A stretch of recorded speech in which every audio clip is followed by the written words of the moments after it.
নমস্কাৰ, এই মুহূৰ্তত জনাই আছো অসমৰ মেট্ৰিক আৰু উচ্চতৰ মাধ্যমিকৰ ছাত্ৰ-ছাত্ৰীসকলৰ বাবে সুখবৰ। 2022 বৰ্ষৰ মেট্ৰিক আৰু উচ্চতৰ মাধ্যমিকৰ ফলাফল মে মাহতে ঘোষণা কৰা হ'ব।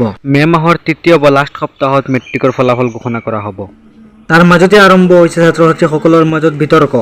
কিছুমান ছাত্ৰ-ছাত্ৰীয়ে 100 মাৰ্কৰ ভিতৰত 50 মাৰ্ক কৰি আহিছে। এইসকল যদি ফেইল কৰা ছাত্ৰ-ছাত্ৰীয়ে কম্পাৰ্টমেণ্টেল পৰীক্ষা দিব পাৰিব নে নাই সবিশেষ জনাম আজিৰ এই ভিডিঅ'টোত। যদি আমাৰ চেনেলত নতুনকৈ আহিছে তেনেহ'লে ছাবস্ক্ৰাইব কৰি দিব।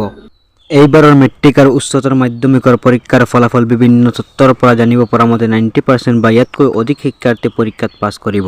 আৰু যিসকল শিক্ষাৰ্থীয়ে ফেইল কৰিব তেওঁলোকৰ বাবে বিশেষ সুযোগ দিয়া হ'ব। কম্পাৰ্টমেণ্টেল এক্সাম জুলাই মাহত অনুষ্ঠিত কৰা হ'ব। সেৱা আৰু শিক্ষা সংসদ যিসকল শিক্ষাৰ্থীয়ে বেয়া কৰিব এই পেপাৰত আকৌ এক্সাম দিব পাৰিব। ইয়াৰ উপৰিও আগৰ দৰে শিক্ষাৰ্থীসকলে শিক্ষাৰ্থীসকলে লাভ কৰিব গ্ৰেছ মাৰ্ক।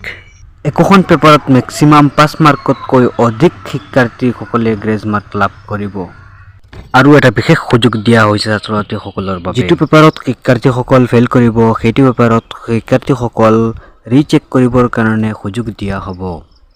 ৰিচেকৰ কাৰণে আপোনালোকে ফৰ্ম ফিল-আপ কৰিব লাগিব 500 টকাকৈ। চ' বন্ধু-বান্ধৱীসকল আজিলৈ ইমানেই। যদি ভিডিঅ'টো ভাল লাগিছে তেনেহ'লে লাইক কৰি দিব আৰু নতুন হ'লে আমাৰ চেনেলত তেনেহ'লে ছাবস্ক্ৰাইব কৰি দিব। চ' প্লিজ ছাবস্ক্ৰাইব কৰি দিব। আমাক ছাপোৰ্ট কৰক গাইজ। যিমান পাৰে আপোনালোকে ছাপোৰ্ট কৰক। আপোনালোকৰ ছাপোৰ্টত যিমানখিনি আগবাঢ়িম আপোনালোকৰ দ্বাৰা।